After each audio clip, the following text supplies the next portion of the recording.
We're back at it, Chidge. Yes, we are are back at it, brother. Woo. Man, I tell you what, this week's going to be a good one because this is a good friend of ours, both of ours. And you know, some of the stuff he's done in the game, you know, he's a little humble. Probably when we pump him up right here, he's not going to know what to do with himself. Right. But 19 years in the show. That's a lot. I played 12. He played 7 more than me. When I got to MLB Network 2, he told me I retired too early. I was like, take it easy over there. I'll bundle you. 162 wins. Pretty impressive. Under 380 ERA, 2-time All-Star, 2 World Series rings, and one of those was in a pitched Game 7 in 97 World Series. One of the best lefties I think the game's ever seen. I've faced a lot of them and some of the best. This guy was no doubt one of the best. 1999 playoff game, play-in win, Game 2, 163. We saw one of the nastiest versions of Al Leiter when I was with the Reds. 2-hit shutout to send the Mets to the postseason. Pretty impressive. Has so many unbelievable things done through a no-hitter in 96. We'll get to all this stuff, but let's bring in our good friend, our buddy, Al Leiter. What's up, Al? Good. I'm good.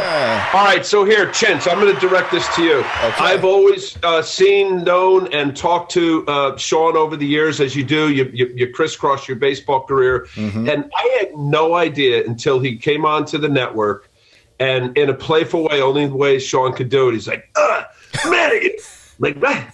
He goes, yeah, that's 163rd game. I had, I think Aaron Boone was at third base. He goes, I had 99 RBIs, never had 100 RBIs.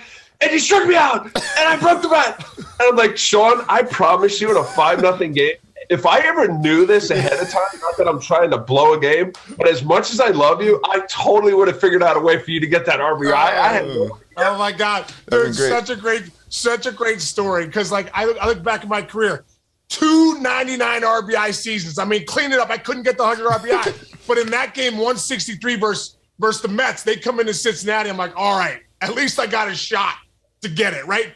So Al comes out dominating, boom, starts the game. You know, everyone in the dugout was like, oh, this isn't going good. Then Alfonso goes deep and, you know, silences the crowd, whatever. So now we're in the 9th, and I believe Pokey Reese. That's right. With 1 out in the 9th or leads off the 9th with a triple, right? Is that what happened, Al? I think so. Double. And then he gets the 3rd. It's only the 2nd hit you've given up. And I'm like, okay. You know, at the end, we're down. It doesn't look good because Al's dominating. But I just got to put the ball in play, get my 100th ribby. At least I'll feel good in the offseason. Freaking Al's out there just, you know, doing his thing. Wham, just cutter, bam, punches me out. I'm like, oof. Worst case scenario. Like, I can't strike out here. So, bam, 99th ribby, still on 3rd to this day. And I told Al when I came to the network, dude, I said, a little bit of bitterness still rides in my gut a little bit. I'm pissed off I didn't get that 100 RBI. Could you have thrown one down the middle, 91? Just let me hit a grounder to second, you know, or at least outer half, and let you hit a little base hit to left. That's it. That's all I needed, brother. That's all I needed, man. Well. So Al, talk to us, man. You got a lot of action going on. What's Al Leiter doing these days, brother? I do nothing. I sit in this room. Just count your money. He's like this. Well, I don't know, man. I got my youngest, Caitlin's a junior. Jack just left to go to Texas and then on to Arizona. So with your crew, like, that matters. Kind of like in my life, I keep busy. I'm hyper enough and curious enough to always dabble in stuff. But number one is to, like, be around the kids and the family and all that stuff. So, I mean, where we are in the world with the hunker down and all this crazy stuff that's going on with COVID, kind of the world has gotten a little bit smaller. But thankfully, knock on wood, status quo has been pretty good. So I'd say everything is good, man, really. Well, dude, listen, take us through a little bit, because we know you, brother, as a friend. So we know you not just as a baseball player. We know you as a colleague at the network. We also know you as a dad. And I think that's where I kind of want to start, because I'm a dad too. I have 4 kids. You know, you have 3 girls and a son. I have two daughters and 2 sons, 2 in college, and then I have 2 at home. And, looking through your story, obviously before we get into Jack, I want to kind of go to your girls a little bit, because your daughter, Lindsay, was a really good volleyball player. And your other daughters, Carly and Caitlin, they're kind of into musicals, not really athletes. Yeah. And my daughter, Carly, is into volleyball too. And I love girls volleyball. Like I'm so fired up to go watch those games more than I was high school baseball, because sometimes that's like watching paint dry. You know. Can you take us through like what's it like raising 3 girls, dude, and being out Leiter and that fired up that you are? What's it like raising 3 girls for you? So, Case, on top of that, to understand my history, I'm one of 7. The last of 7 kids. My mother and father had 7 kids in 9 years. Wow. 6th first. I'm a twin. Wow, watch TV one time. Right? The Irish Catholic. So here and my father was like crazy old school male chauvinist, like something right, finished World War II. So to describe like my upbringing was crazy. It would be, to put it mildly, with 6 boys and 1 girl. In 7 kids, 6 boys in a 9-year span. So fast forward, meet Lori, start my family, and here I have Lindsay, Carly, yes, Jack, and then Caitlin. So the girls balance, and I know you got 2 and 2, and Chinch, you're not there yet, right? No. As far as you know? As far as I know. Nobody's come knocking on Chinch's door yet. No, that's not happening. That is not happening. Yeah, better not. So Jess will kick your rear end. That's right. That's true. So yeah, it's been awesome, to watch your kids. But I'll say this, I think as a parent, and I say this a lot, especially being, getting an opportunity to talk to other dads and moms and the kids. I always think about whatever their endeavor is. I kind of call it the holy trinity of that interest success. Do you love it? You guys know this. Whatever the hell you do, you better love it. Yeah. The second thing is, do you work your friggin' tail off? I mean, work your ass off. I'm talking about where it's unsolicited, you are self-motivated, and you go out there and you work. No matter what it is. We're going to refer to baseball right now, but whatever it is. Case, I'm with you. Watching Lindsay play volleyball and then her travel team, like, it was awesome. Like, I loved watching. It's exciting sport. So, and then I have, and the last thing is do you want to get better? So if you create that tripod of the love, hard work, and do you want to get better? A lot of people say, do you love it? And you say, kid, yeah, I love it. So do you work hard? Oh yeah, Mr. Leiter, work hard. Do you want to get better? Like, Sean Casey wasn't a 300 hitter if he wasn't always tinkering and trying and doing things to get better. The great players we played with, Case, you know it. And I saw some of your podcasts, and it's been awesome watching it. And you just had Tommy on. You talk about another amazing guy. Is that, you're always trying to figure out a way to get a little better. You're never really satisfied. And I remember Derek Jeter saying this, and I got a chance to play eventually with Derek my last year in the big leagues in 2005. And, his thing was, if we don't win, it was a failed year. And here's a guy, Derek Jeter, in his first 5 years, he was in 4 World Series in the big leagues from 96 to 01 or whatever it was. So that's all he knew. But the idea of, and Derek expressed this, is that, when you're playing, you never really get a chance to enjoy it. And I hate to say that because it really sucks. I remember seeing Randy Johnson a few years ago, and he came over. Randy's really kind of an eclectic dude. He's an amazing photographer. And he came over to me, Case, at Chinch, and he hugged me. I'm like, hey, Randy. And Randy says, I'm sorry. I was like, sorry for what? He goes, man, when I played, I was ornery. I was this, I was that. Wow. But I get it. Like, it's this whole, you're chasing this thing and you're scared to death of failure. And, I just read a quote about Keith Hernandez, and he was like, I was always worried about like somebody taking my job. So all of that influences greatness, to understand that you always have to have the mindset of trying to get a little bit better. I don't know how the hell I got there on that, but no. I love it. And that kind of segues into your son, because, we'd be crazy. You've had, obviously, the things you've done, Al, is awesome. But I know as a dad, when your sons are doing something special and something they love, man, that's something that's really cool. Can you take us through Jack's journey? Because we obviously got a chance to get to know him over the years with you coming out to the World Series and being at All-Star games and stuff, but watching his evolution as a player and now being the second pick of the 2021 draft. I mean, that's unprecedented, right? But take us back to Jack's journey in high school when what your relationship was like with him and what you were like as a dad on his journey.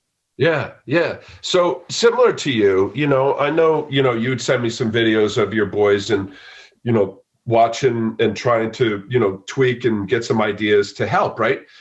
I think the best way I could describe me being a father to my son and being a dad and the love that and the connection there, at times could be, it's fragile because it could be hurtful, right? You're still the dad, you love each other and you give him your heart. So then there becomes the 19-year major leaguer or you're 12-year major leaguer, 1,500 hits, lifetime 300 hitter. And you're trying to convey all the stuff that you were taught to your kid. Some level of frustration might come out, so like, that's where the whole separation of like, just, okay, you go teach my kid, Right. It's either he's going to kill me or I'm going to kill him. Right. But what I did was, and you guys remember Jack, I mean, he's still not the biggest dude. He's just a smidge under 6'1". Yeah. And Vince, you remember him coming around in 4th grade. You too, Case. I don't know. What year did you get to the network, Case? Yeah. I was there first year with you. I'm an OG, bro. 14 years we've been together. OG, you and me. So what was he, 9? Dude, you definitely retired too early. I was 34. I was 34 when you told me that. It's true. You told him that. No, but Yeah. Hey, Chich, Case comes in. I love him. We hug him. I'm like, what the hell are you doing? He goes, yeah, I'm going to work here. I'm like, wait a minute. You should be still playing. What are you doing? Yeah, he had 300 the year before. But hey, back on Jack, because I am so locked in on Jack right now because Case knows I'm doing this little documentary with him and Anthony Volpe, and I got to hang out with Alan, Jack. But the things that impressed me the most about him, and I wonder if you guys as athletes can agree or disagree with this, but the fact that he was undersized seems like all of that stuff when he was growing up from like 8th grade until probably his sophomore years when he started really developing, right? That kind of looking at all those other guys. I remember you brought him to the draft one year and he's like, I played with that guy. I like that guy. I played with that guy. And it was like he was starting to go, wait a minute, I'm catching up to these guys. But he had to work 7 times as hard to be the undersized kid to get where he was. And that's got to be a testament to the upbringing you gave him, right? Yeah, Chinch. So, yes, everything you said, check. And this is where I boil it back to. And my comments and conversations with Jack through the years, as you say, and even before that, right? I mean, I was, he was barely walking when I was at my apartment in New York City when, we were living up there year round when I was at the Mets. And, I had little bounce house balls all over the floor. And he would just go around, like a little kid, right? Oh, yeah. And he throws the ball. And we have a whiff ball bat, and he's like hitting crap off the TV and the lights and all that. And I was like, yeah. So I used to he'd be walking around. You know me, I'm crazy at the net. And most people when they throw the ball, they take the ball and you can see people don't, and they elbows below your shoulder and they throw like darts, right? They do the dart throwing. And I'll be crawling on the floor, and Jack would pick up the ball. He's a little guy, and he'd start throwing, and I would pick his elbow up, and he'd throw. And Jack would look at me like, "Hey, what are you doing, man? Let me alone." So, but that kind of thing. So here, it sounds maniacal, but it's not. But I always got to, and especially because how often I was hurt early in my career. I had my first surgery at 23 years old in 1989. I had my second surgery in 1991. There's a lot of doubt in the early part of my career. I did very little as a result of injury. So as a father, I always looked at, I couldn't hit. Like I had guys like Sean Casey. Remember where were we at the Garden a few years ago, and we were in the suite. Remember the back? Yeah, we were at the hockey game. And you're like, geez. And I still had this dream of Jack being like Robin Ventura, left-handed hitting third baseman. Get dirty. Like I didn't want him to be on the mound, right? The last thing he needs is to be like Al Leiter, Jack Leiter. He's pitching, the comparison, all that bullshit. So my thing was the mechanics of it. And if you always focus on the things that you can control, then that's it. Like, you control what you can control. And I know it seems like BS that you're reading books, but it's true. And then whatever that is, between the love of something, working your tail off and wanting to get better, and then focus on the things you can control, the mechanics of it, no matter whether it's a volleyball game or wrestling or singing or dancing or hitting 300 in the big leagues or throwing 95, there's a mechanics to all of it, right? So then you get to that, to where you're trying to conceptualize and teach what you think is optimal. And then you roll the dice. I used to tell Jack all the time, it's like, Jack, I don't know what baseball could get to you. I know you love it. You love being with your boys. You love being on travel. You know, he's a guy's guy. Does it get you into college? Great. Does it get you to a better school like you, Chinch? You go to Columbia. Maybe Jack would have been good. Maybe he was only, maybe you got him into a better college. Like that kind of mindset. It was never like, hey, you're going to be a badass. You're going to be the best. Like, bullshit. Right. He was the dude that was batting 7th, 8th, or 9th on the team. Purposely, I kept him off the mound in travel ball because, you hear the horror stories, although it's getting better with pitch counts.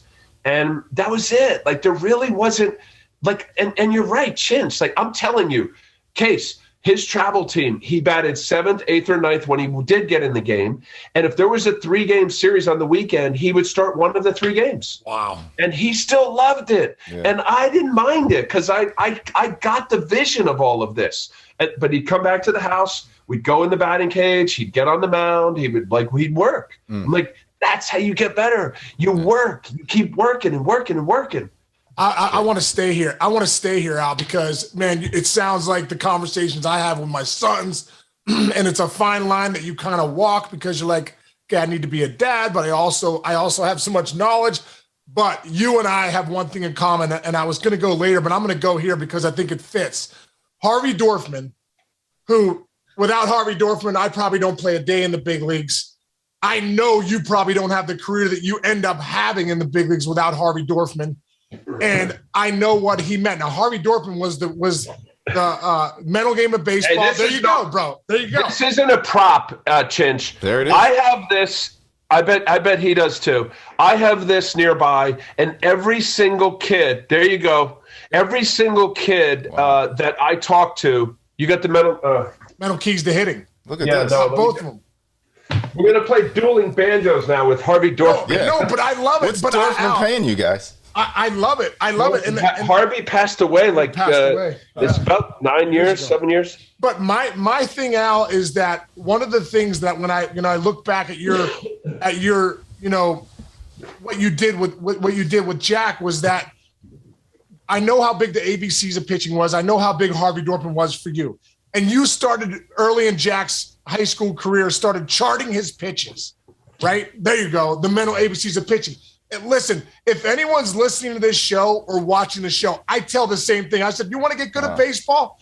Anyone, right, Alice, right there, anyone could come and take the swings and throw the ball and all that stuff. But at the end of the day, this is a game of failure. It will eat you up if mentally you're not ready to go. And mentally you don't have some tools. You can't bring a butter knife to a gunfight. And I think an Uzi fight because, that's what the mind is.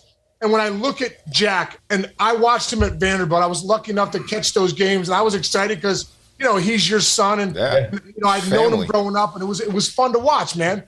But one thing I knew, and knowing it from the baseball eye, what I was watching, the way he sequenced pitches, the way he would he had such a demeanor that he could get back into the pitch if he gave up a walk or a hit. And I know that was you, Al, and I know that was your influence. Not every kid has that.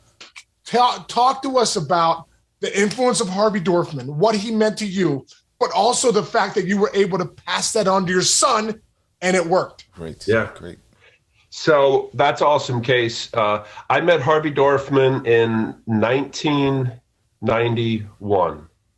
My first pitching coach, Gil Patterson, who's a longtime pitching coach was in the big leagues, a coordinator with the Yankees, and now is the pitching coordinator with the Oakland A's.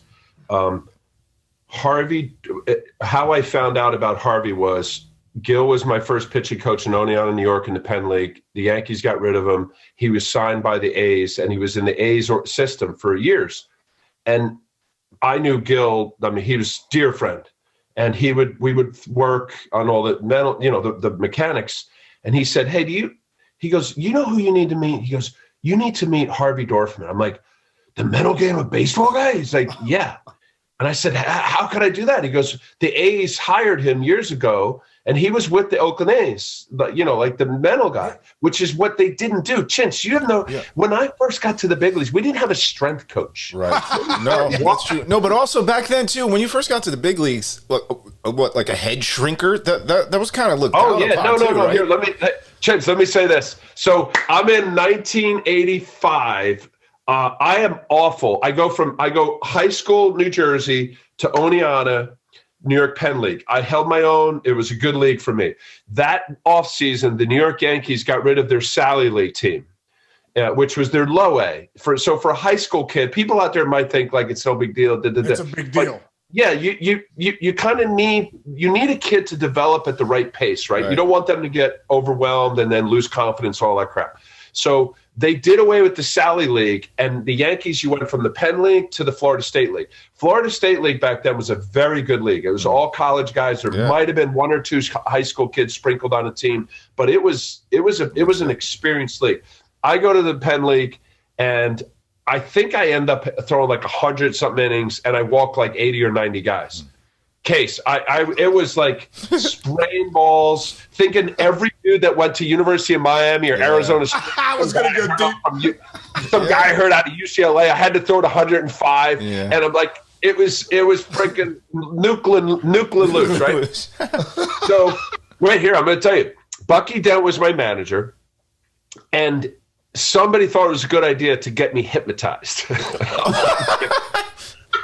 And me of all people, that's amazing. So wait a minute. So I listened to Bucky. He goes, yeah, I got this hypnotist guy. He's going to come in. He's going to hypnotize you. I'm like, okay. So we're at the Fort Lauderdale Stadium. I get there on the right time, and I go back in this little room. Some guy comes in, and we start, whatever. And he's like, okay, lay down.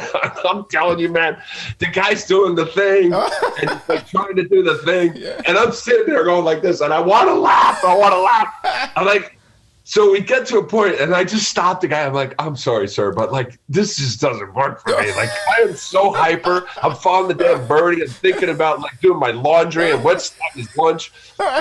Here, Chinch, this is the point. Like, this is where we went. We came from as a sport. Right. If anything was mental, you're not tough enough. What do you mean? There's something wrong with you. Yeah. It's so wrong. Like this is almost everything. When I finally figured it out, everything. That was more than my 92-mile slider and the like. It was this. So when you say, Case, when you say about Jack. If Jack were to get on this for 2 seconds and you asked him, Jack, what is your job as a pitcher? He will recite something that I've been reciting to him, and not just my son, to all pitchers that I encounter, is to be mentally and physically prepared to execute a quality pitch consecutively until either the manager takes the ball or the game is over, without allowing the exterior distractions to come into the task at hand. Chinch, I blurred this stuff on the air. You have, right. That's so good. That's gold. But think about it. Wait, here, Case. I want to hear. Mark that. Oh yeah. But I want to hear. I want to hear what Harv said on the hitting side. But here, let me finish that. Not one thing did I say strike him out. Not one thing did I say throw a shutout. Not one time do I say get a win. Right. Not one time do I say go deep into the game or innings or battle or. It's all bullshit. That what you're trying to do is to be mentally and physically prepared to execute a quality pitch. This pitch. Right. Sean Casey's, I'm going down and away. I better not go up and away because he's going to pepper a ball off of left center. And then I'm going to go 2 heaters inside, and I'm going to get a big, powerful breaking ball. Hopefully he rolls over and goes to first. I could control everything that I just said. I didn't say I'm going to strike him out. I didn't say anything about result. None of it. Right. And this is where guys when you get lost into like not knowing what you're doing. You got to get back to what you could control.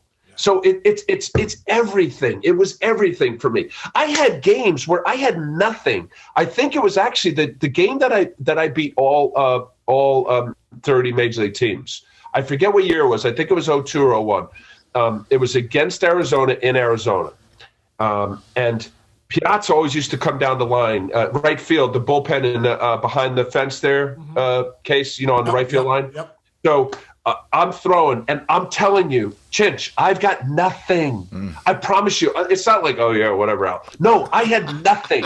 I think I might have broke like 88. So Piazza's coming down, and I told him, I was like, Mike, get out of here. Like, I didn't want Mike to see the last 5 minutes of my warm-up. Because he'd be going into like Bobby Valentine saying, get somebody to warm up.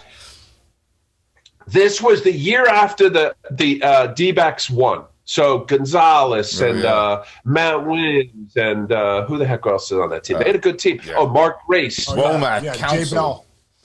Yeah. They were loaded. Look it up. I forget. I went like 7 scoreless. And you know what I did? I said, this wasn't about like busting the 90 miles an hour. I'd have been out of the game. I said, okay, what do I have to do? Okay, I got to keep the ball down. I'm not blowing it by anybody. I better hit the freaking glove, move my fastball around, really use both breaking balls. Like it became like a in my control. And I cite that because it was the result ended up being successful not because of what was coming out of my arm, but like how I controlled this. Yeah. And the cool thing about that, real quick, you told me, I was like, what do you do when you're watching a game with Jack? Can you tell us, when you and Jack watch games, you're constantly pitch sequencing with him, right? Like when you watch the playoffs, this is so cool. Sean, listen to this. Right? Yeah. So, I've been kind of messing with Jack, even when he was in high school. Once I started seeing like his stuff getting to like, to be able to get big league hitters out, I'll be honest with you. Like, Case, like, whatever. Exactly. I do the same thing. Yeah. So I'll do when he would throw, I'd have to reinforce it, because the only way you could do something is if you go and do it, right? Like the first time you ever got to the big leagues, Case, it wasn't like, oh my God, like I'm in the big leagues. Yep. Like what was it? I don't know. What was your? When I first got to the big leagues, and then I shit my pants. I'm like, oh my God, that's David Cohn. That's David Cohn out there. You know what I mean? Like you got to actually face David Cohn and Randy Johnson and Greg Maddux, and then go and Al Leiter, then go, okay, I'm good. Yeah, I'm good. Yes, I can do this. So like anything else in life, once you experience it and hopefully get good result, it becomes part of your DNA. You're like, oh, I can do this. But you can say it till you're blue in the face. Somebody's got to actually experience it, right? Chance, I'll even say for you. I mean, we're talking baseball, right? But you're a hell of a producer. You were the best that we had. But like when first time you ever sat in that seat, Clueless. I'm sure you had the same like, oh my God, what am I going to do? Clueless. I'll even take it to what we're doing right now. Sitting here, me and Casey tell the story. We rehearsed to practice to see if we could do it, and we thought our friendship was over. I swear to God, we were so bad, and it was like this is going to be a mistake. And actually, when I look back at the very first show we did compared to now, you see the progress, and you see, okay, I had to keep doing it to get better at it. So I totally get what you're saying. Yeah. I always tell one of my favorite lines, if my kids were there, to say the same thing. You can't teach experience. You have to take action, and you have to go. And that's why I think the mental tools are so important. Al, just a quick note about Harvey Dorfman. Like, the stuff that he taught me is so much the stuff that he taught you. And I look at moments in my life, and you were talking about that game where you went 7 scoreless and you felt like you didn't have your great stuff. I remember in the 2006 World Series, and I've told this story before, but it's worth telling with Al here. 2006 World Series, it's game 5. Adam Wainwright on the mound. He's throwing 98 miles an hour with a nasty hook and a good changeup. On the second out, I would have been the second out of the game 5 in the 9th. So they're 2 outs away from World Series title. We're down 2 runs, nobody on base. Wainwright throws me a first pitch heater. I swing and miss. Next pitch changeup. I swing and miss. Has me 0-2. I step out of the box. The crowd is so deafening. It is so loud. And I remember thinking to myself, wow, is that loud? Like I had a moment where I was like, man, where am I? Like this is so loud, right? But I remember it was like all that training of all these years of conversations with Harvey. No, control what I can control. Mm-hmm. Get back in, breathe or die. Get back into your breath. And I remember taking 2 breaths there to get back in that moment. Get back in the moment. Get back in the box. Get back into this one-on-one battle with Wainwright. Well, I remember gathering myself, getting back to my process, slowing myself down. I got back in the box, Al. Well, I tell you what, this crowd is still going nuts. All of a sudden, I don't hear them. I just see Wainwright, and I think to myself, Harvey used to have me write 3 things on a note card. See the ball, be easy, and hammer it. Those are the three things I said. So I had that in my pocket, right? And I would look at it on the on-deck circle. So I got back in the box. I looked back and I said, all right, I'm hunting the fastball. See the ball, hammer it, right? I get back to 3-2. Sure enough, the 3-2 pitch, he throws me a 97-mile-an-hour, bam, I hit a rocket off the fence, double, right? We end up losing the game, lose the World Series. But I go back to that at bat. And that's when I say thank you so much to Harvey Dorfman. And reading this book when I was 16 years old, my dad got it for me, and I just happened to, kind of stumbled on it. Without that knowledge, I never even would have been in the big leagues or the World Series or a 300 hitter or the chance to do the things I did. So I know how strong the mind is, and being able to live in the moment, focus on the task at hand is a skill, and it's to be worked on every day. And that moment, I look back, one of the coolest moments of my career. So good. And I'll bring you on this, Chinch. What did Kay say anything about, oh my God, don't mess up, don't strike out here? No, yeah, all positive. What am I going to do? What's he going to do? No, he said, see the ball. I can do that. Pick up the ball. Be smooth. What did he say? Be easy. See the ball. Be easy. Be easy. So not like, sawdust the bat. And then smash it. Yeah. Like that's all. Like that's so beautiful. It's right? simplifying things, but also taking out the self-doubt out of it, I guess, is what you guys are saying with this. Well, that's stuff, true. Right? The whole like hope is not a word. Even try. I mean, we can pull in our buddy Leland. Yeah. Try. I get my damn landscaper to try. I don't try. What's he do? Awesome. I don't know if he pulled that on your podcast. Oh yeah. Not there, but he pulled that to me in my career. I'm trying out there. I get a truck. He said, I get a truck driver out here to try. I guess when up in Detroit he was saying truck driver, but in Florida he was saying landscaper. So great, dude. Oh, it's so great, man. So Al, let's switch gears, bro. Let's get back to you. Let's get down the road. You get drafted by the Yankees. You, like you said, you grind a little bit through the minor leagues, but you finally get called up. And one of the stories I have interest in is Billy Martin was your manager, right? My first full year, Billy Martin was a manager. Your first full year. Can you talk about what he was like and what was the feeling for you getting called up to the big leagues with the Yankees? Was there so much fear there? Yeah, fear and doubt, scared. When I say I was scared to death in my first big league start in September 16th of 1987. So this is when George was raging, right? There was like a different manager like all the time. So when I got called up, Lou Piniella was the manager. He fired Lou at the end of the year, and he made Billy Martin the manager for like the fifth time. And initially, I thought it was the coolest thing, right? I'm going to spring training. Legendary Billy Martin. You hear all the stories. All I knew is that I'm staying away from this guy because I don't want to be the Marshmallow Man or Ed Whitson. I don't want him to punch me. So he liked me. Whatever. I was the young up and coming next guy, right? But clearly, an interesting generational separation. First of all, like Leland, and I don't know where he got it from, but maybe he got it from Billy because Billy was in Detroit. He wore cleats. What manager wore? And I'm not talking about the plastic ones. I'm talking about metal cleats. Spikes high, yeah. Yeah. So, Chich, you're walking in the dugout. You look at your manager, and he's like 85 years old. He's wearing cleats. You're like, and he was like 85 pounds at the time too. So that's funny. Yeah. It's a funny image. So, but. It was so generational, and I think he was intimidating and respected because he was Billy Martin.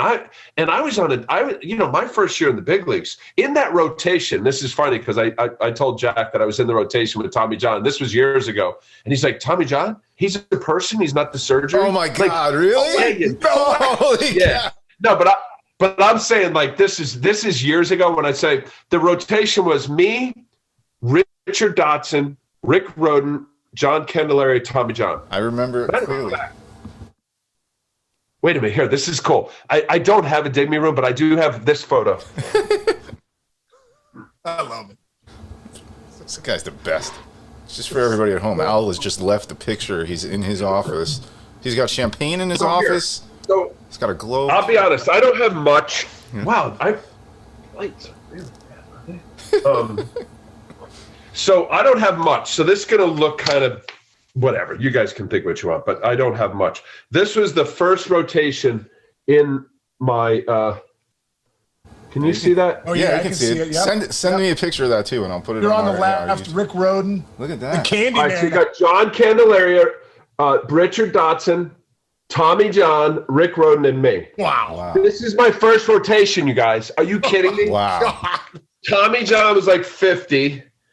Candy was like late 30s. Dot was probably early 30s. He was Rick Roden was late 30s, and it was me. I'm like 21 years old. Oh my God. So I came into that. But here in my office, I have two things. This was my first rotation, and this was my last start in the big leagues. Wow, look at that. And I have it right next to each other. So I'm walking out, and you never know when your last is. Yeah. This is in Oakland. I'd like totally pooped the bed. Here's Joe Torre coming out, and I got Posada, A-Rod, Jr., Cano. You got Giambi a little bit back there, but that was the last. So my first and my last, and I put it up on the wall. That's cool. Awesome. That's awesome. That's awesome. Was there some sort of mound visit? I remember you telling me that he came out to the mound and just destroyed you one day, Billy Martin. Am I? Oh, Billy Martin, yeah. So, I mean, the go-to for his pitching coach, Art Fowler, it was funny. He'd come out. He was like a big old guy from North Carolina, and something was going on. But it was his way of diffusing, the tension. He's like, oh, man, what are you doing? What are you doing? I'm like, I don't know. You tell me. You got good stuff. You got good stuff. Just put the ball over the plate. And I'm looking at him like, no shit. He goes, I know one thing. He goes, I don't know one thing, but I know one thing. You're pissing Billy off. And they turned around, he walks away. And whoever the catcher was, I had Rick Cerrone, I had Don Slaught, Matt Nopes, Joel Skinner. Yeah, Joel Skinner. And we would just look at each other. Like there was no like, hey, get your arm up, closed, follow. You got good stuff. Put the ball over the plate. No, here it was.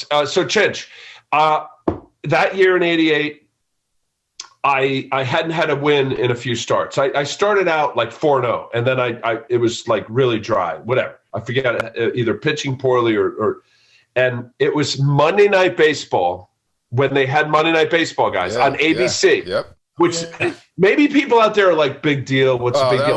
That was the biggest thing in the world. The biggest thing in the world because we didn't have baseball. All the games weren't televised. Right. We didn't have all. We didn't have all that. No, that was it. No, it's Saturday game of the week with Joe Garagiola. If your team was on there, that was cool. And the Yankees, we were on a lot. Right. And then Monday Night Baseball with it was Jim Palmer and who was it? Was it was Coach Sell still alive? I don't know. Well, wasn't it? What's his name? Going to be a barn burner. No, it might have been or Al Jackson. Yeah, Jackson. Anyway, so it's in Tiger Stadium. The Tigers were good, right? So they were, whatever. They came off 84, but Gary Ward hits a grand slam, and Jack Morris is pitching, and I'm pitching against Jack Morris, and I get a blister. I used to get a blister really bad, right. Mr. Blister. And it was the start of because everything came off the seam, right? So at 4-seam, my cutter, I really, really pulled down on the cutter. I really pulled down on a curveball, didn't have a 2-seamer, and my changeup stunk. So, it was always like friction, right? So I'm literally, the pad on here was like an oval racetrack on my middle finger, and it was, the skin peeled off, and people had blisters before, right? And it's bleeding, but it's dripping blood, right? So it's 2 outs in the 5th inning. Chet Lemon is up, and I'm patting my leg to just figure out a way to get one more out to get the W. And Gene Monahan, I guess our trainer, noticed I have a blotch of blood on my leg. Tiger Stadium dugout, old Tiger Stadium on the first base line. And Billy comes timeout. He comes walking out, and oh my God, Chinch, did he rip me a new one? You dumb son of bap, bap, bap, bap. What? And I'm looking at him. He's this big. I'm like, oh shit. I hope he doesn't punch me right now. So because of that, and the silliness of a blister, it literally, I was on the DL for 2 months. Oh my God. because it's one of those things where yeah. I feel good, I'm coming back, and then all of a sudden it heats up. That bullshit. Right, sure. Yeah. Anyway, yeah, Billy did not punch me, and Al, really quick. I know you were up there a little bit, but Mattingly was like my idol. Did you get a chance to kind of feel the mystique of Donnie baseball? Oh my God, you talk a legend, right?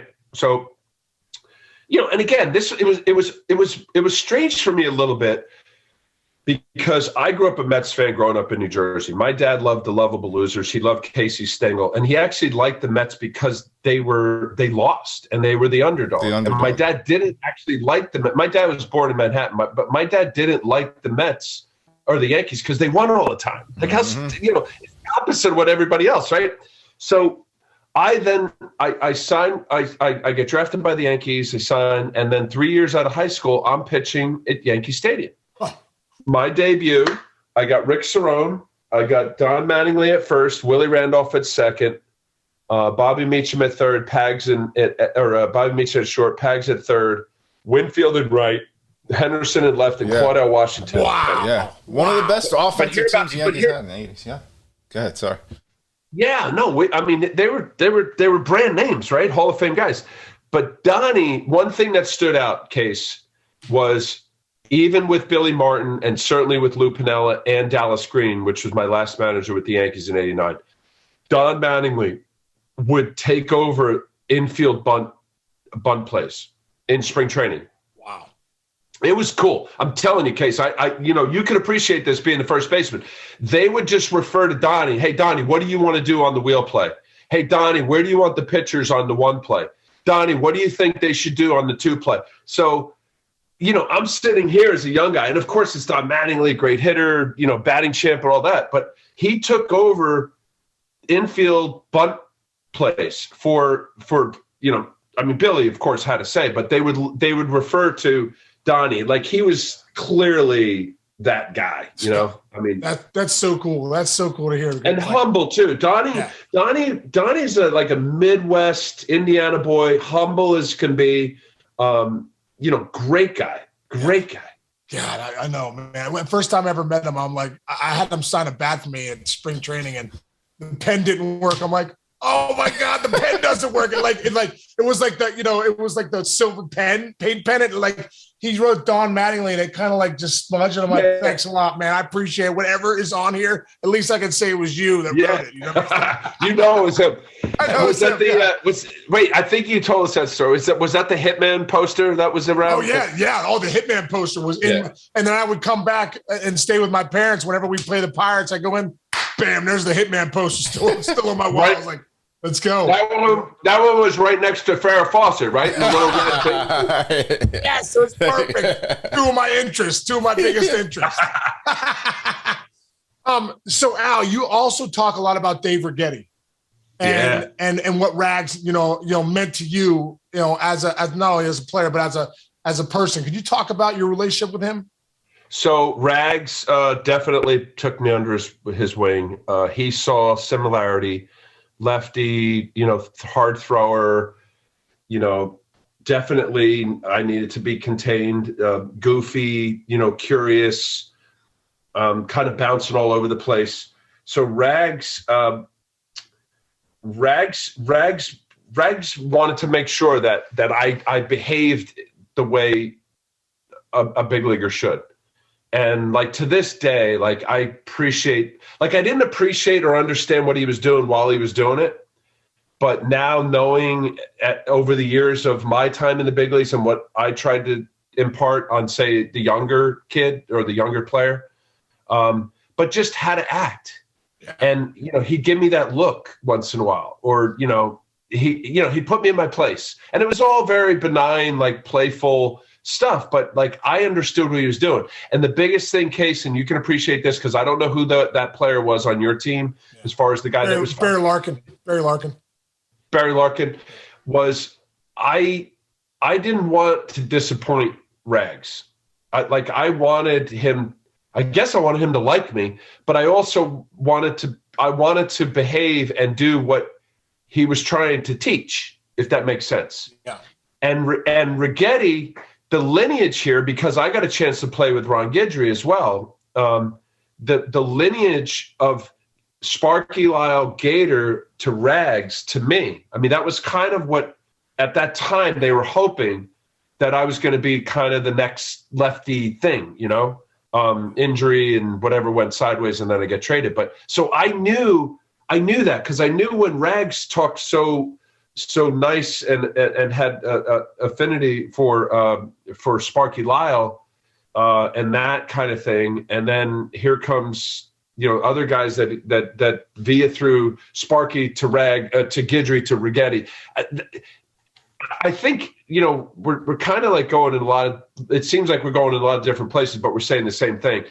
The fact of experienced players, experienced people, we're mentioning about you got to go out and do it, right? Right. That in the game, and I hope it doesn't get there, but the value of that, I don't even want to say journeyman because it sounds like a guy who's hanging on, but the value of that player, and Chinch, maybe you could start blurting out some players in the last 5, 7, 8 years that you keep that guy around because it's more than what who? Albert Pujols right now, wherever he's going next year.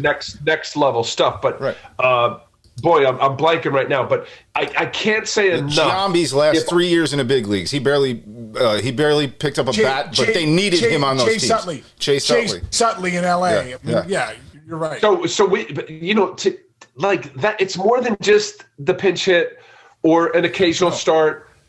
It's having that voice and that experience around the kid who needs to feel that legacy of taking the baton and passing it to the next guy. And Jeter got it from his guy in Don Manuel. Like it was so. Yeah, I'll take it a step further because I can relate this to just, people who don't play the sports, but it's the same concept. I always say, like, when I started getting into, like, managerial roles and there are people underneath you, I've learned, like, there's a whole Machiavellian thing, right, where it's like better be feared than loved, whatever. I always say one of the biggest things is you don't want, like, your employees or, the young player with the old player. The biggest sign of a good leader is you want people that aren't going to be scared that you're going to get mad at them. You want them to be upset if they disappointed you. And what you said that about Righetti, like a good leader is one that really literally, like, you just want to do your best for them because you know that leader has your back and you know that they're teaching you all the things you need to be a better person or a better player and all that stuff. So I love that point you made. Yeah. I mean, it's kind of that quandary of a parent. And I see a lot of parents that want to be friends and pals with their kids as opposed to you're still the father. Like you have to be a father once in a while. And, fathers have to say things and put your kid back in their place. And, there's some tough love at times and, that's okay. And that's why it's good to have that 38-year-old player who's at the tail of his end of his career with the 22-year-olds. And there's 20 of them there, right? Yep. Well, I know one father figure, if he was still alive, would be pissed off right now that he traded Al Leiter to the Blue Jays, and that's George Steinbrenner. Because I don't think that – I'm just saying. I know Jesse Barfield was a great player, but at that time they traded a young Al Leiter who ended up having an unbelievable career for Jesse Barfield, who was on the way out. So George right now is listening to this right now and going, man, we never should have traded Al Leiter. What are we, nuts? So that you get traded from the Yankees to the Blue Jays. And I think this is when, the evolution of Al Leiter, you finally come off those injuries, the blisters, all the things that happened, a couple surgeries. And now you're with the Blue Jays. What happened, Al? What was it mentally, physically that took you to another level there in Toronto? So I finally got healthy. I had 2 shoulder operations. What was identified after the trade was that I was pitching with a bum arm. But mostly, there's a thing, atrophy of the infraspinatus. The infraspinatus is a decelerator. It's in your subscapula. There's nerve impingement that has muscles atrophies. So as a result, I didn't have a very important rotator cuff muscle that would keep the humerus from not popping out of the joint. Once I identified what it was, and then having a couple shoulder surgeries by Dr. Andrews, I was able to strengthen all of the other muscles to complement something I didn't have. So it really became me identifying what the hell was going on. Wow. But it was also a lot of soul-searching epiphany moments because I thought my career was done. I was up at the September of 87. I was up in 88 and 89. I get traded and I get hurt. So I'm 23 years old. I have my first surgery. I have my second surgery at 25. And there was a lot of hit and miss going through those years. Like you look at my baseball reference. I did nothing until 93 was my coming out party. It was really 92. I was a big league pitcher in Syracuse in 92, but we were such a badass team. We won the World Series. We beat the Braves that year. Yeah. I got called up in September. It was like on the taxi squad and just watched. But I pitched an inning at the end of the year in 92. Yeah. But that season, just so for your numbers real quick, it's 14 games in 1988, 89-5, then 4 with Toronto. You really didn't pitch more than 9 games a year for those few years that you were coming back. Yeah. I mean, when I hear guys, and especially the sports saying, guys in their late 20s or, hitting 30, they're on their back 9. Get the hell out of here. There's no way. Some of my best stuff that I pitched, I was in my early mid 30s. I was. So when I hear that, I don't buy that. The only thing that will stop a guy today is that he's not motivated to either make another All-Star game, win a World Series, or try to make the Hall of Fame because they made too much money. And I'm not knocking it, but guys were grinding it out for years. Yes, they loved the game, but they were also needed the paycheck. And before me, right. So now you got guys. They sign a 5 or 6 year deal. They hit 31 or 32. They've made $125 million. That they take it to the house. Yep. So good for them. But no, there's plenty left in the 32 to 36 year old player easily. Take us back. Here, I'm sorry, Case, I didn't answer. Go ahead. So I finally get healthy. But back to this dude. I met Harvey Dorfman in 1991, and it changed my mental game. And that was the transformation of me understanding and identifying what my job was.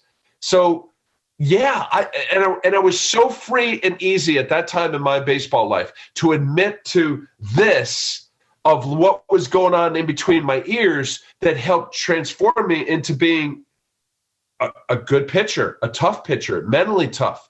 Get on the mound. I'm battling you. Sean Casey's a hell of a hitter, but okay, let's go. Let's get it on. Whatever great player. I enjoyed facing the better hitters in lineups. It sounds a little crazy.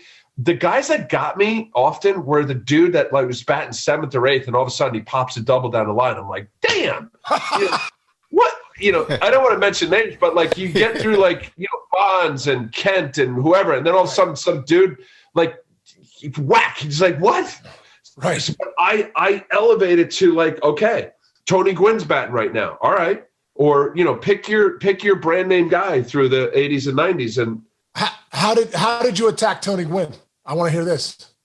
So Tony, I wasn't worried about left on left of him hitting a home run. So my feeling is that I tried to come in enough to keep the ball away and hopefully hit it at somebody. I promise you, Case, he hit the scouting report of pitching coaches and the analytics and all the stuff that goes on is that he's going to put the ball in play. Well, you didn't strike out much either. Did you ever strike out 100 times in the season? Never. 80. I struck out 80 one year. That's it. Yeah. So you're in the same mold, dude. You really are. But Tony took it to another level. Guy I think he could have batted 400 the one year. 94. Yeah. Yeah, 94. He's going to put it in play and hopefully hits at somebody. That was it. And if he hit it, if there was nobody on base, it was get the 2 guys out in front of him. He's going to hit it to the 5.5 hole. Hopefully we're in the right position. We throw him out. Yeah. Honestly. And I was okay with that. If Tony Gwynn was 2 for 3, couple singles, and, you beat the Padres 5-2, all right, that was a great game. He was 10 for 22, 10 for 22 for a .455 batting average. But to your point, 3 doubles, 1 homer, and 2 ribbies in your entire career against him. So that's exactly what you're saying. Yeah. What year did he have the homer? When? I don't remember. I don't know. I'm not a real researcher. This is just a half-assed thing again. I want to Al, I want to stay in your mind here as a pitcher really quick. Bonds. How'd you face Bonds? Oh, BB.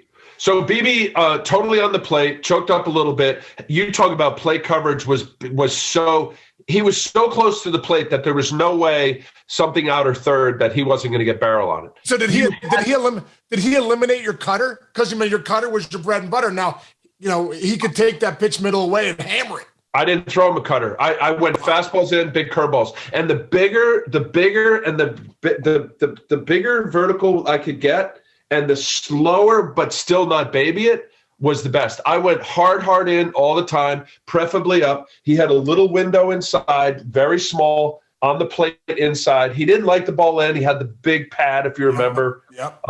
But it was hard because the window, left on left window.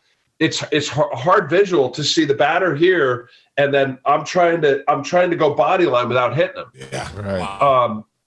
But yeah, that was it. But how did Barry do? Did Barry get me? He got me when I first.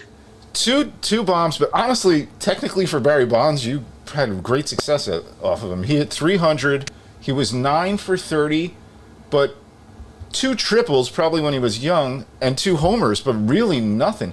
5 RBIs. That's good against Bonds. Only 4 walks, and you struck him out 6 times. I mean, that's dominating Barry Bonds when he was playing, I'm going to call BS on the second home run. I think he only hit 1 home run. I mean, all right. Shit. I'll call the reference. We got bad research on the mayor's office. Because there are certain guys that, and probably for you too, Case, when you face that certain pitcher. But Barry, there's not a whole lot of guys I remember a lot of the bats, but Barry Bonds hit a low liner my first year in the National League in 1996. Came over from Toronto to the Marlins at the old Candlestick and hit like a line drive into the like they had the stands that accordion back when the 49ers were playing. I don't know if you guys ever been. Yeah. I played there. Yeah, so he ripped it into those to those right over the wall. Gotcha. But I don't remember 2 homers, huh? That's what it says. They could be wrong. People are wrong. Says.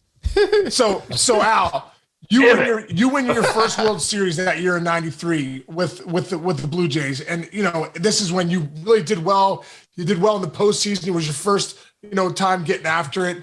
I go back and look at that lineup of Tony Fernandez, Roberto Alomar, Dave Winfield, Paul Molitor, Devon White, Joe Carter, John Olerud, Ricky Henderson. Almost ridiculous, that lineup top to bottom. Kelly Gruber. What was that like for you being such a big part of that team that wins it all in Toronto? So it was fulfilling, to say the least, because, after getting called up at the end of September, I was not part of the postseason roster in '92, but still the experience of being in an organization that was going in the right direction. So '93, I started and relieved.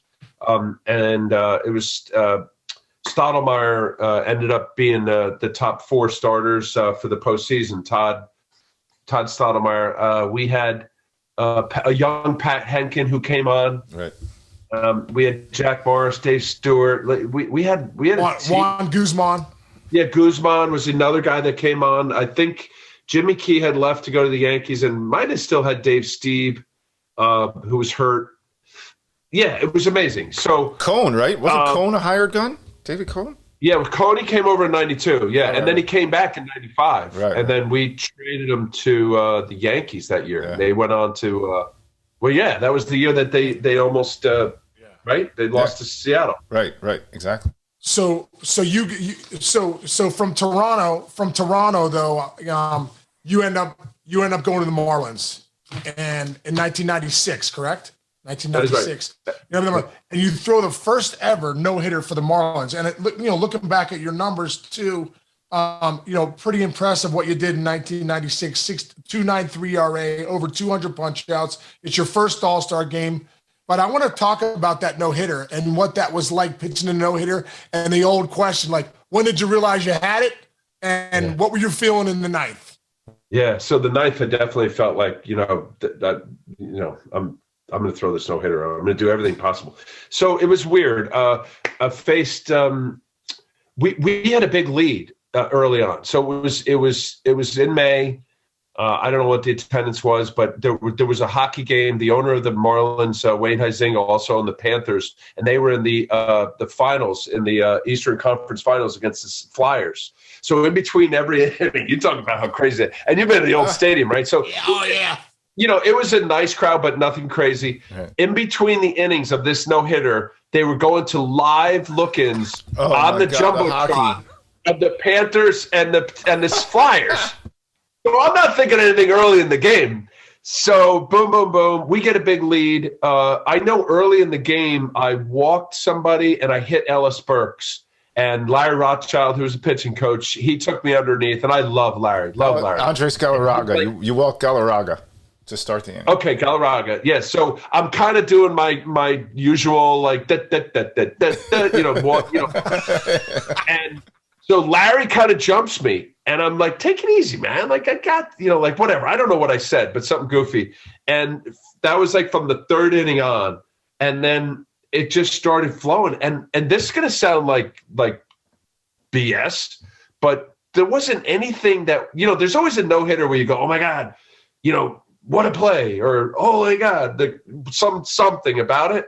It was about the most boring, benign no-hitter. I hate to say it. Just little pop-ups and broken bat this and that. So about halfway through the game, I think about the sixth inning, the Marlins people putting on this live look-in of the freaking Panthers playing the Flyers. They're like, wait a minute, we got a no-hitter here. We got to get people to focusing back on our game. And so the last, I always say this, and certainly being on air, it was like, alert, right. Rich Cimino in San Diego's got a no-hitter in the fourth inning. I'm like, what? Fifth inning? It's not happening. No. Seventh inning. And I tell you why it's the seventh. If you get through the seventh, for a lot of reasons, now you need only 6 outs. But if you have a perfect game in the seventh inning, you're pitching to 1, 2, 3, right? You got the top 3 guys in a perfect game. If you walk a guy, you're pitching 2, 3, 4. If you walk 2 guys, you're pitching 3, 4, 5. So that was me. In the seventh inning, I pitched 3, 4, 5. They had Colorado was good. That was 96. They came off a playoff team. You're talking about Dante Bichette, Ellis Burks, Vinny Castilla. Big time lineup. Yeah, it was Larry Walker too, right? Yeah, I think Larry Walker. I don't think he was in that night. The Expos still. He was still with the Expos, I think. No, 95. Was he? Okay. I'll pull it up. By the way, 8th inning, 3 pitches. 8th inning, 3 pitches. Al, is that true? How about that? That's crazy. Would you do that? Good job on offense there. Or 11-0, Chinch. They started swinging at the first pitch. That's crazy. Oh my God, 11-0 in the 8th. So Eric Young is the last batter, and I'm like, and Charlie Johnson's in there. I threw a lot of cutters, a bit less back then, and I was like, no way. I'm going fastball away every time. If this dude goes right field, grounder, whatever, and it was just, and I don't know how many it was. He kept fouling him off, and then he swung through it. And awesome. I think, it's weird because, again, the whole no-hit thing, I never really thought, you dream about it, but I never thought oh yeah, I got no-hit stuff today. Never. No-hit stuff today means what? You leave a ball up and the guy pops it out. It's but once I did it, I'll be lying to you guys if I said I didn't think, man, that would be cool if I do it again. And the main thing is that I was so lame at the last out. Charlie comes out to me, he hugs me, I hung him. Oh, you just shook everybody's hand. If you didn't know any better, you would have figured it was a dude who just threw a shutout, gave up 1 or 2 runs. Funny. I didn't know what to do. I said, man, if I ever throw another no-hitter, man, I wish I would. I'd go nuts. I'm going nuts, yeah. Well, at least your kid did it for you, so that's pretty cool. Yeah. That's awesome. That's true.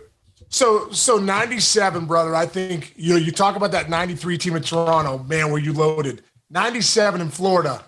Let's go down just for a second. Charles Johnson, Jeff Conine, Craig Counsell, Renteria,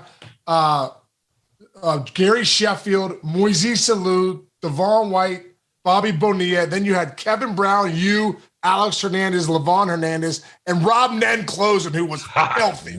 Right, who was filthy.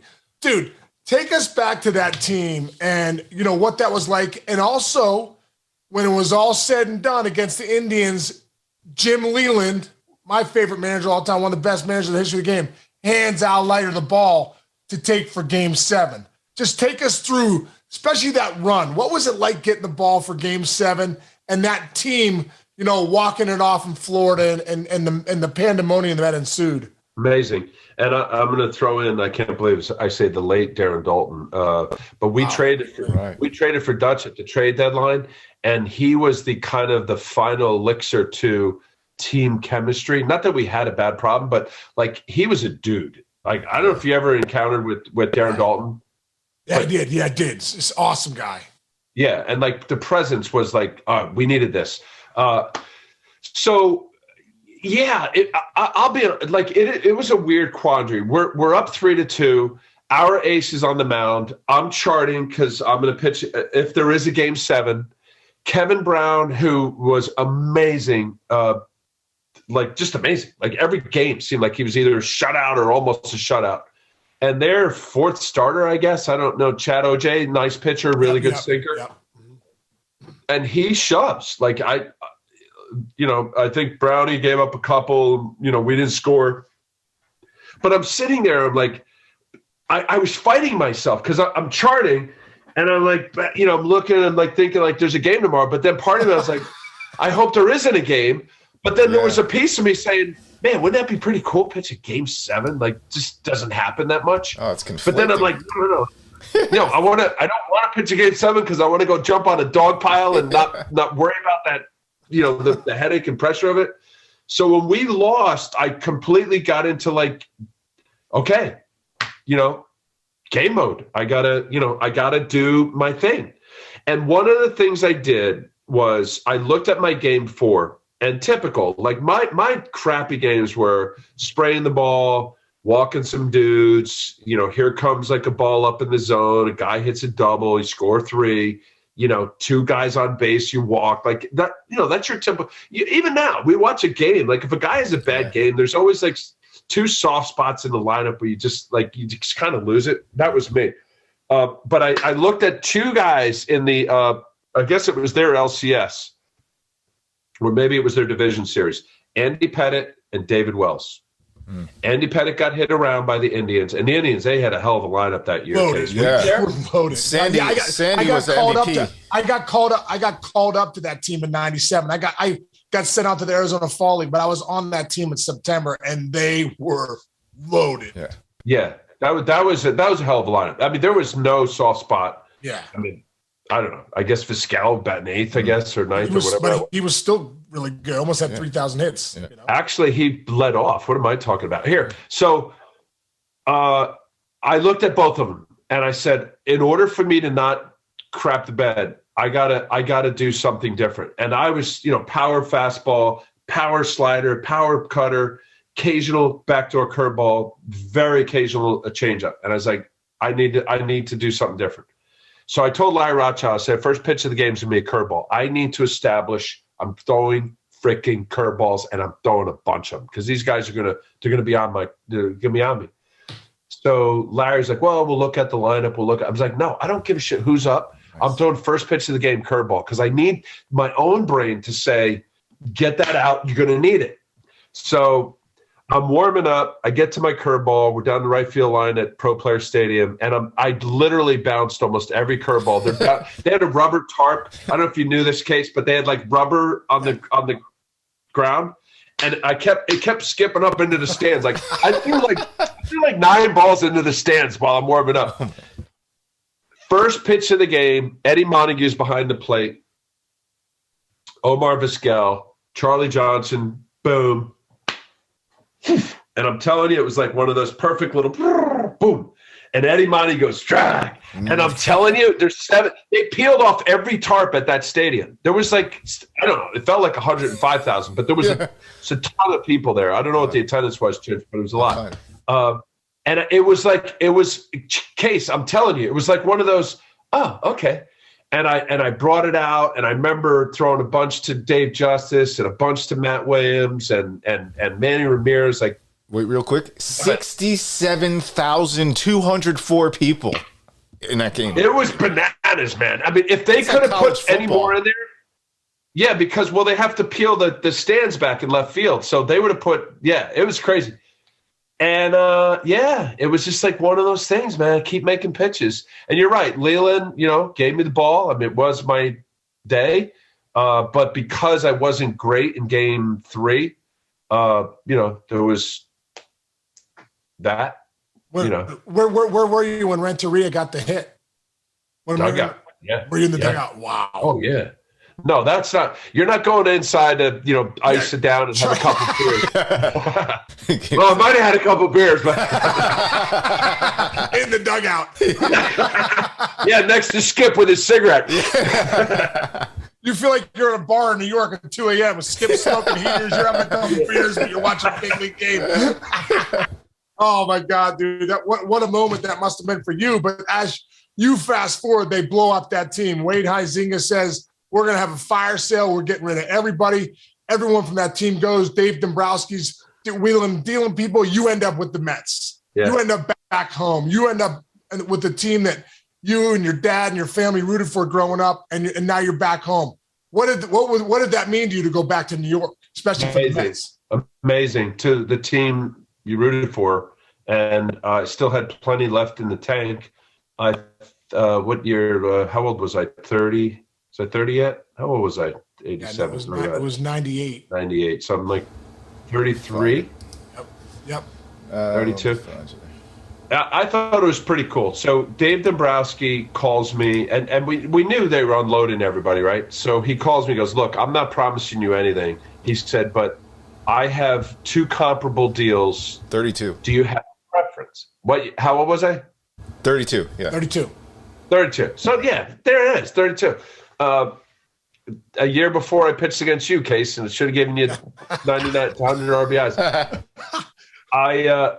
So he says, I'm not promising you, but I have comparable deals, St. Louis Cardinals or the New York Mets. This was Dave Dombrowski. Wow. And I was like, Case, that's pretty cool. When the GM's calling you, he doesn't do that. Like, that's awesome of him to do that. So I said, Dave, man, I mean, I grew up a Mets fan. Like that would be amazing. And it's in division, like, whatever. Although the Marlins, really went the other way for a few years because of that.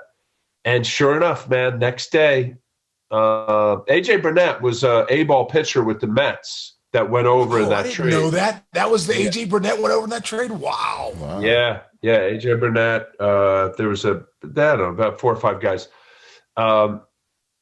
So that was,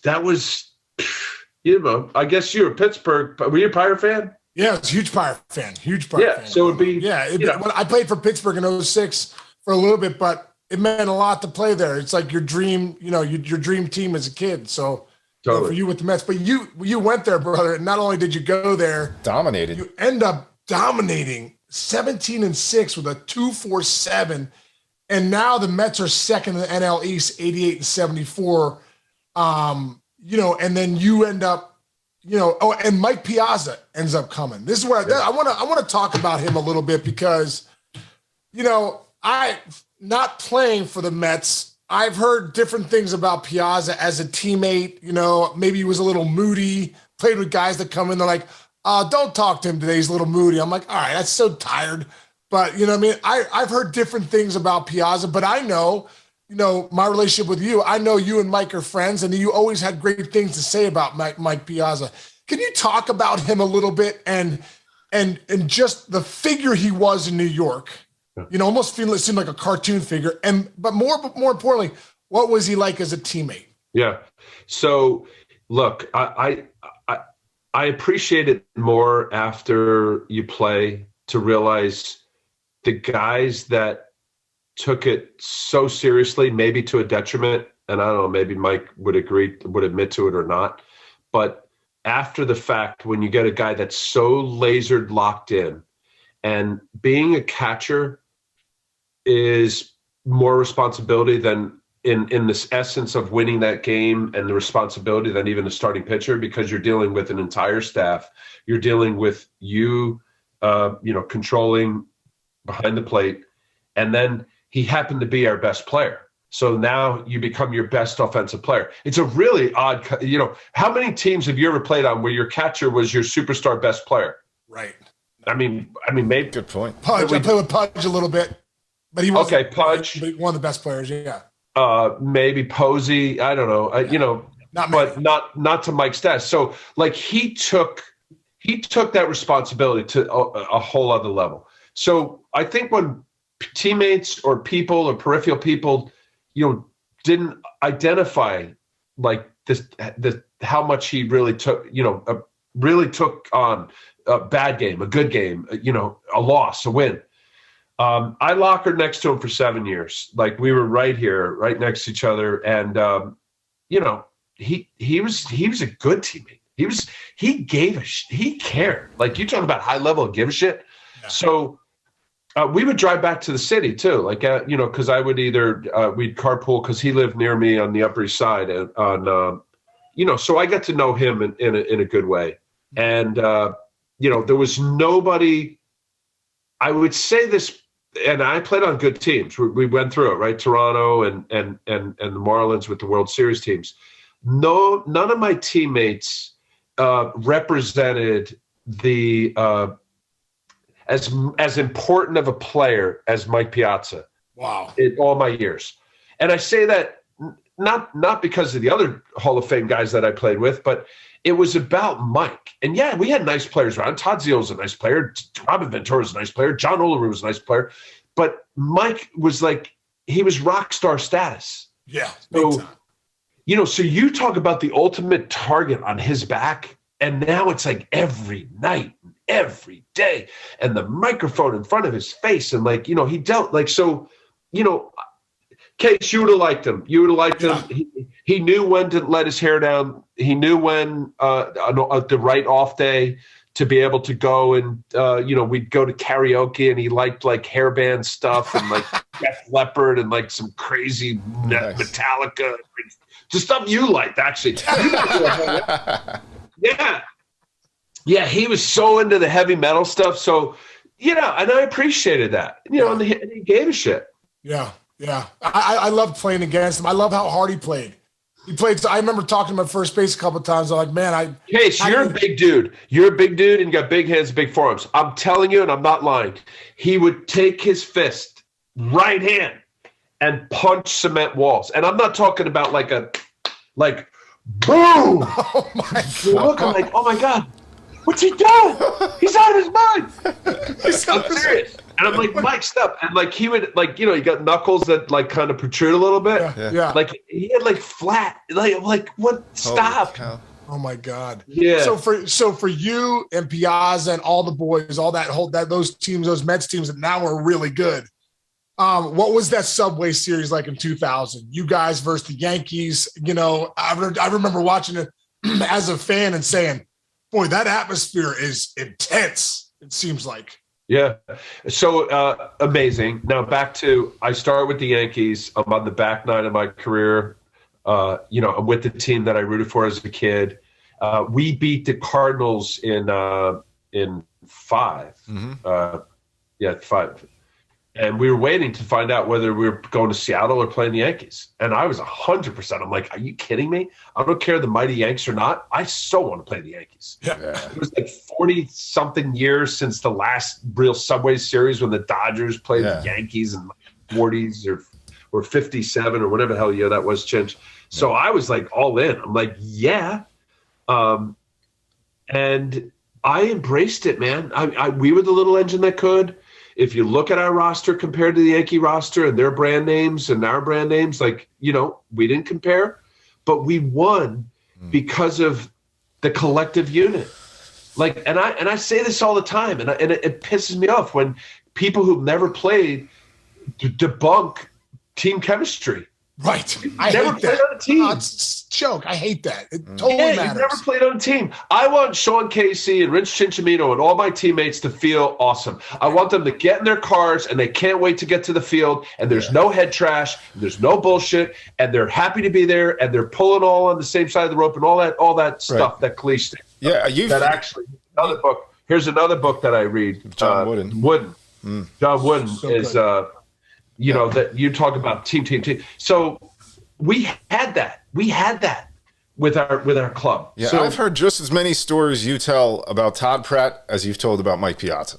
Like you had that much of a group where you guys were all kind of equals in some ways, right? Yes, not only Johnny Franco, but Matt Franco and Joe McEwing and Vance Wilson and like dudes that like weren't our everyday guys. Like you talk about like fight for each other. Yeah, you know, whether hanging out. Those teams were legit and driven by. It seemed like in Piazza in that lineup. I want to go back to that next year. After the Subway Series in 2000, 2001. Because obviously our whole country, the whole world was hit hard at 9/11 when the towers were hit. And then baseball was canceled for a couple of weeks. We were in Chicago with the Reds at the time. We bust home. But when baseball came back, you guys with the Mets and Piazza hitting that home run to win the game back when you guys first came back. And you also came out wearing the fire department and the NYPD hats. Can you take us back to why did you end up wearing those hats? And what was it like coming back in New York City, in Shea Stadium, and even the night when Piazza homered?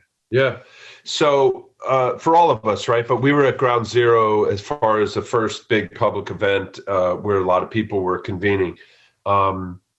You know, the quandary for me was that at the time leading up to the game, baseball seemed so irrelevant. And the fact that living in Manhattan and literally being around, a couple miles uptown from where it happened, it really felt weird to prepare for a baseball game. You know, with knowing that people, not only the loved ones and the people who died, but the people who are feeling the pain. But once they realize, once we're going to go ahead and play, we're going to do this. The concern was, are we safe? Once we established and we had federal agents and NYPD and unbelievable level of security, so we knew we were safe. And then once the game and the pageantry played out, and then you mentioned a case with Mike, our hero, our star, hits a big home run that wins the game against our ultimate nemesis, the Braves, like total thorn in our side and badass organization, unbelievable team. It made me realize as I drove home late that night that we were 100% doing the right thing, because there were so many people that were feeling the pain and trying to heal. And it sounds cliche, but we were totally a distraction for many people to get away from it. Well, plus you couldn't change the channel. There was nothing other than that on television. That game you guys played was maybe the very first thing where it's like, it just wasn't, it was about something else happening on television. Yeah. I thought. Yeah. No, you're right. It was not only New York, but it was national, right? I mean, it was a big event. But I think how we all felt, right? I mean, we all have our story about where we were and our emotions and all that. And the gamut for me was scared, nervous, sad, mad, pissed off, to all of it of what transpired. But I knew after we played that it was clearly the right thing for us to move forward and try to help heal. And it was daily. Every time we got to the field, tried to get there early enough, get my work in, and then go over to the staging area. And we were packing a lot of boxes and supplies and all that, because it was behind home plate at the old Shea Stadium. There was a big area where just endless trucks, supplies going down to ground zero. And, how could you not think about that, right? You immediately go to the people that were lost. You're thinking about widows and loved ones and little kids and all that. And then we go back to behind the Diamond Club and go into the clubhouse and we're going to play a game that night. It was just like, it was rough. It was, Yeah, I feel like you said, though, I really feel like it mattered. It mattered that baseball was back, some sense of normalcy for our country. But I just know as a fan, watching when it came back, when when President Bush throws out the first pitch in Yankee Stadium, when Piazza hits that home run in Shea. Yep. For all of us, because New York was was where it was all happening. For all of us, that was, I think, those are very healing moments for our country when you guys came back and did that. So I just, kudos to Absolutely. That time. So Al, you fast forward out, you end up having what an unbelievable journey you've had in the big leagues. You ended up with the Yankees. Can you just take us through that last time on the mound where you walked off and you knew, you know what, this is it, I'm done?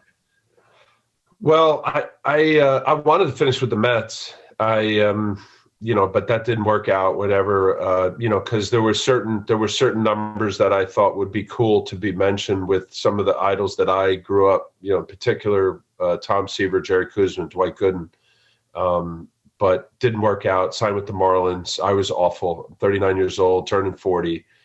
And Cashman, the Yankees, their pitching was, really going sideways with injuries. And at the trade deadline, they traded for me. And I remember talking to Cash, and I said, Cash, look, I have something left. Their pitching coach, you talk about full circle. I mentioned about Gil Patterson earlier, who was with the A's, who is now the AAA pitching coach, who's back with the Yankees. Wow, no way. And I said to Cash, Cash, let me go to Columbus. I've worked with Gil over the years. I love him, and let him straighten me out. And yeah, I got something left. Yeah. Good idea. So they're making all these plans for flights and all this other stuff. I get a call back from my agent, Alan Hendricks. He's like, well, hang tight. I don't know what's happening. Just hang tight. I don't know. You might not be going to Columbus. You might be going into business. I'm like, all right, yeah, great. They opened up in Boston after the break. And then I get a call a little bit further later. It's Friday now. And they said, get up to New York, or you got to get up Saturday to Boston because you're starting Sunday night. Sunday night baseball. Sunday night baseball. Red Sox, Yankees. I'll never forget this game. Red Sox, Yankees. I'm telling you. So I'm like, all right, I'm thinking like, I can't get anybody out. I feel terrible, but my ERA is 5. But okay, I'll figure it out. I get to Yankee State, I get to Boston. It's an afternoon game. I think Randy Johnson was pitching, and he wins. Pitched a great game. And I get to Boston, and it was like I turned the radio on. It's like 7th inning or something. I couldn't even get to the stadium. So I go to the hotel. The next day, I get on the bus, as we do, right? Yep. I'm starting pitcher.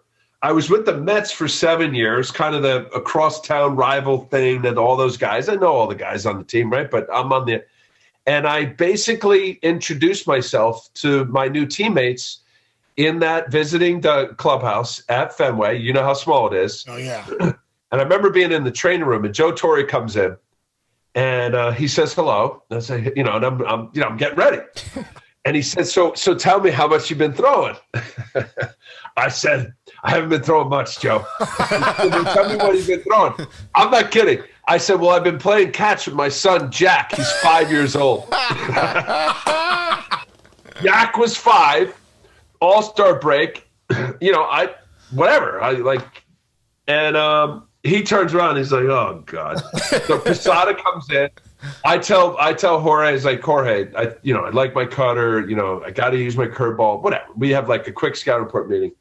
And I go out and I pitched well enough. We win the game. It's, it was really a cool moment. You pitched well enough. Al, you pitched that was one of the best regular season games of that year. Don't undersell what you did that It night. was a good game. It was a good game. Yeah, it was cool. I was digging on it. It was like next level, like excitement. I'm back, whatever. Yeah, it was very, it made my, you're right, Chinch. It made my season. It did. I was, yeah, it was great. Yeah, it was cool. Al, when you look back at your career now, where you're at in your life now, what do you appreciate the most? Well, the opportunity, but the opportunity to be a major leaguer, and appreciated all of what that meant. and really respected being a major leaguer. You know, I came up to the big leagues when the owner of the Yankees, George Steinbrenner, he wouldn't let anybody in the clubhouse. Like, clubhouses were meant for you earn to get to a major league clubhouse. You know, nobody was there weren't people walking through the clubhouse. It was like major league staff, your GM, and like, you know, that's it. So I always appreciated that. But here, I'm gonna finish with this story because it totally put a bow on my whole baseball life. And I didn't cry but twice in baseball. And it was that game in Game 6 of the 2000 World Series when I did pitch my heart out, and Luis Sojo hits a 13 hopper up the middle, and we lose the World Series. But I gave everything I could. I really did. It was 143 pitches, whatever. We lose the game, and I felt the exhaustion of everything I put into it. But then in spring of 06, I was on the WBC. We lost to Japan in the semifinals, came back to the Yankees spring training. I went into Joe Torre, and I said, Joe, thank you so much. I appreciate it, but I'm done. I'm 40. You know, they wanted to put me in the pen. I was just mentally, I was done. I lost the it, right? And I said, well, how do you want to do this? He's like, Joe is telling me, he's like, I don't know. I'm either sending guys down or I'm releasing them. Nobody retires in spring training. Fair enough. I said, but would you do me a favor? Because there's nothing wrong, and I still can throw. I said, would you give me a chance to pitch an inning today? So he's looking at it. Randy Johnson was starting. It was against Cleveland. And he said, I got to get at least Mo in there. And I think there was another reliever of one of his guys he had to get in. He said, but yeah, I should be able to get you an inning. Randy's mowing. Like, he's got like 40 pitches after 5 innings. I'm like, I'm sitting down in the bullpen. And they call down and they get me up. But before that, I told you about Gil Patterson, who I adore. Yeah. He was a pitching coach in the minor leagues. I called over to him and I said, hey, would you come over? I'm going to get a chance to pitch today. It's going to be my last game. He was like the only guy that I told that. Well, no. So here, the pitching coach for the New York Yankees in 06 was Ron Guidry. The hitting coach was Don Mattingly. And I have Gil Patterson coming over, who was my first pitching coach in pro ball. Wow. And Joe Kerrigan is the bullpen coach. So I get up, I start warming up. It's in Tampa. And I'm telling you, guys, I tried to blow my arm out because I wanted to at least justify your arm hurts. Yeah. And I'm throwing, and I'm telling you, it was probably one of my best bullpens. And Joe Kerrigan, longtime pitcher coach, he's looking at me. He's like, "You sure you want to retire?" I'm like, "Yeah, I think so." And I'm telling you, Case, I'm like, it looks good. So I run in. I'm getting one out, and you know who the out is? Chinch, pull him up. Eduardo Perez. Eduardo Perez. Gosh, Eduardo, yes. And Eduardo crushes lefties and he crushes me. Crushes lefties. That is hysterical. So I'm like, holy shit. My one batter is going to be Eduardo Perez, and he takes me deep. What did he do? He grounded out to A-Rod on a little two-seam 91-mile-an-hour fastball away, which I don't normally throw.